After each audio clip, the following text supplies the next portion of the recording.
நான் கொலைகாரன் ஆயிட்டேன். செய்யாத குத்தத்துக்காக எனக்கு 7.5 வருஷம் ஜெயில் தண்டனை கிடைச்சது.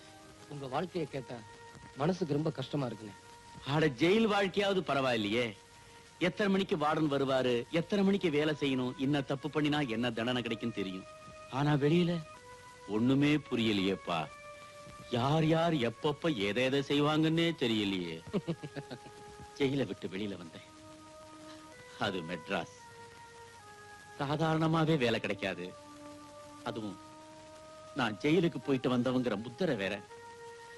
வேலை கிடைக்கல, சோறு கிடைக்கல, பட்டினியாவே பட்டணத்து வீதியில அலைஞ்சேன். பசி காத அடைக்கும்னு சொல்லுவாங்க. எனக்கு நல்லாவே அடைச்சது. அதையும் மீறி ஒருத்தனுடைய குரல் கேட்டது. எனக்கு ரொம்ப ரொம்ப பழக்கப்பட்ட குரல். எனக்கு புகழ்ச்சி என்பதை பிடிக்காது. அகர முதல் எழுத்தெல்லாம் ஆதிபகவன் முதற்கே உலகு என்று சொல்லி இருக்கிறாரே சிலப்பதிகாரத்திலே ஔவையார். அவ்வளவு ஏன் விளக்கில்லாமல் இருட்டில் இருந்தீர்கள், லைட்டு போட்டேன், வெளியே சொன்னேனா? நடக்க ரோடு இல்லாமல் இருந்தீர்கள், ரோடு போட்டேன், வெளியே சொன்னேனா?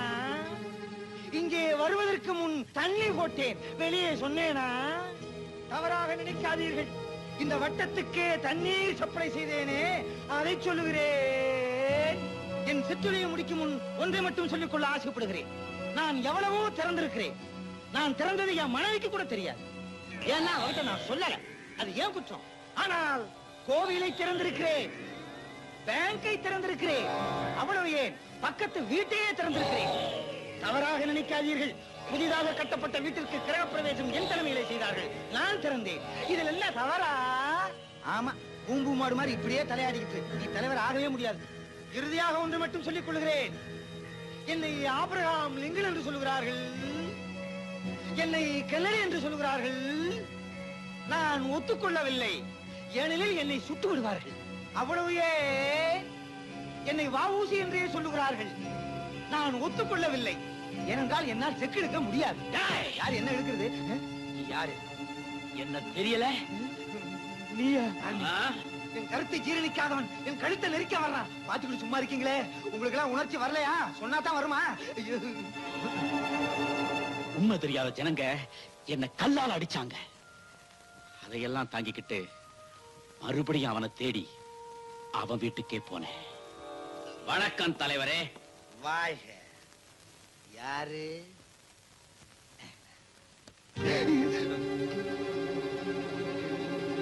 நீ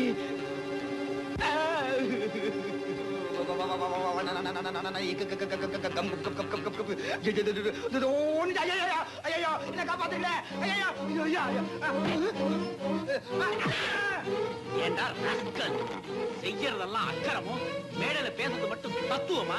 உன்னை என்ன செய்ய போறேன் தெரியுமா? நீயாவது சொல்லிட்டு செய்யுப்பா. நாங்க தான் சொல்றதை எதையுமே செய்யறது இல்ல. சொல்றேனா?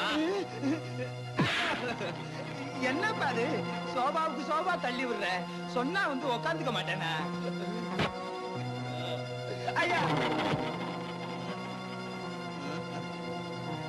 என்ன காரியம் செய்து விட்டாய்? நீ அடித்தது என் தொண்டனுக்கு தெரிந்திருக்க வேண்டும், இல்லையே என் கட்சி குண்டனுக்காவது தெரிந்திருக்க வேண்டும். உன்னை அப்படியே பந்தாடி இருப்பார்கள். ஐயா, வாயிலே நிற்கிறாரே.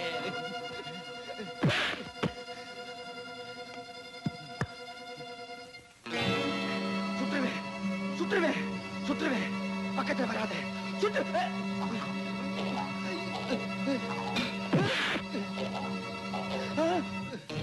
ஐயோ,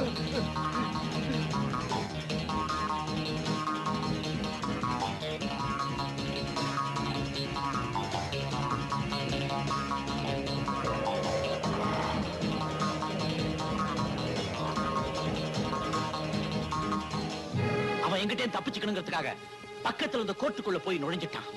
இந்த மாதிரி பையனுங்க ஏழைங்களை கொண்டு விட்டு அடிக்கடி கோர்ட்டுக்கு போய் தானே தப்பிக்கிறானுங்க. அவன் கோர்ட்டுக்கு போனான், கோயிலுக்கு போனான். விடுவனா? அவன் அந்த கோர்ட்டுக்குள்ளேயே வச்சு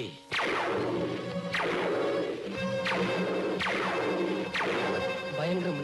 வக்கீலுங்க, ஜட்ஜுங்க, பெரிய பெரிய இத்தியாதிகள்லாம் வேடிக்கை பார்த்துக்கிட்டு பிரமிச்சு போய் நின்னானுங்க.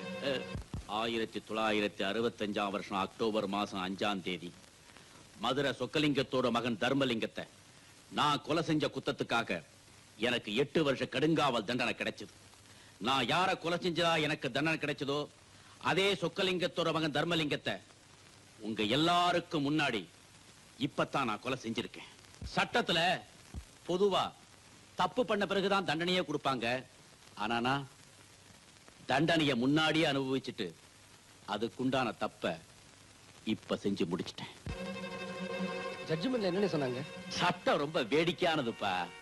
பணக்காரங்களை கண்டா சிரிச்சு பேசும், ஏழைங்க முன்னாடி ஊமையாயிடும். அதுக்கு கூட பணவரி அதிகம்னே. யார கொலை செஞ்சதா சொல்லி ஜெயிலுக்கு போனேனோ அவனை இப்பத்தான் கொலை செஞ்சேன்னு கோர்ட்ல எவ்வளவோ வாதாடி பார்த்தேன். சட்டம் அதை ஏத்துக்கலப்பா. மறுபடியும் எனக்கு தண்டனையை கொடுத்துடுச்சு. அது எப்படின்னு ஒருத்தரை 2 தடவை கொலை செய்ய முடியும்? கேட்டேனே, யாருக்குமே பதில் சொல்ல முடியலையே. ஆனா 2 தடவை தண்டனையை மட்டும் கொடுத்துட்டாங்க. வேடிக்கையா தான் இருக்குன்னு. மறுபடியும் தண்டனை அனுபவிச்சுட்டு வெளியில வந்தேன்.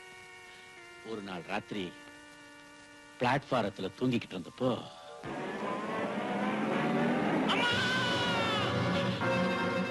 ஆளையே ஏத்தி கொல்லும் தான் அந்த பாவிங்க வந்தானுங்க. ஆனா யார் செஞ்ச புண்ணியமோ ஒரு காலோட போச்சு. அன்னையில இருந்து பணக்கார வர்க்கத்தையே ஒழிக்கணுங்கிறதான் என்னுடைய ஒரே குறி. இதே மாதிரிதான் ரேகாவும் மாட்டியிருப்பான்னு சொல்றீங்களா? கண்டிப்பா. அப்போ அவளை காப்பாத்தணும்னா உண்மையான கொலைகாரனை கண்டுபிடிச்சே ஆகணும். அத நான் செய்யறேன்.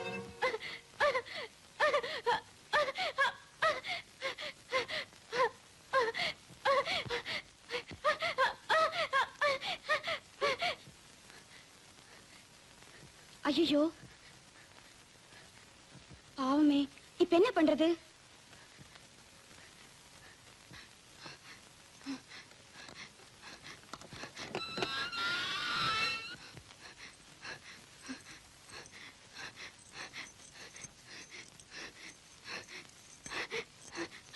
பாத்துக்க,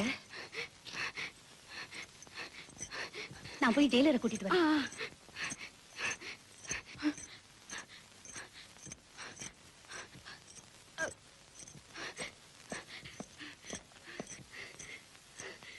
கையில சாவி கொடுத்து கூட நிக்கலைங்க சார்.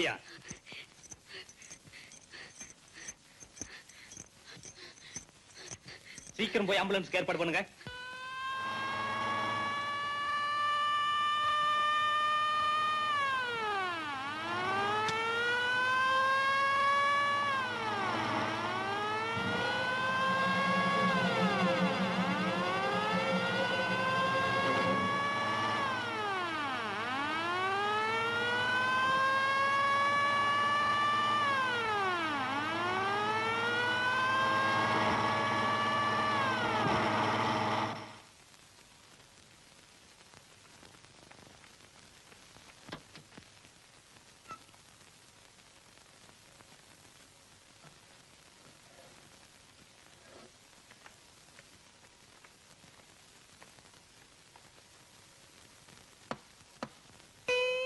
என்னது 2 தலை? ஐயோ காப்பாத்துங்க, காப்பாத்துங்க, காப்பாத்துங்க. ஐயோ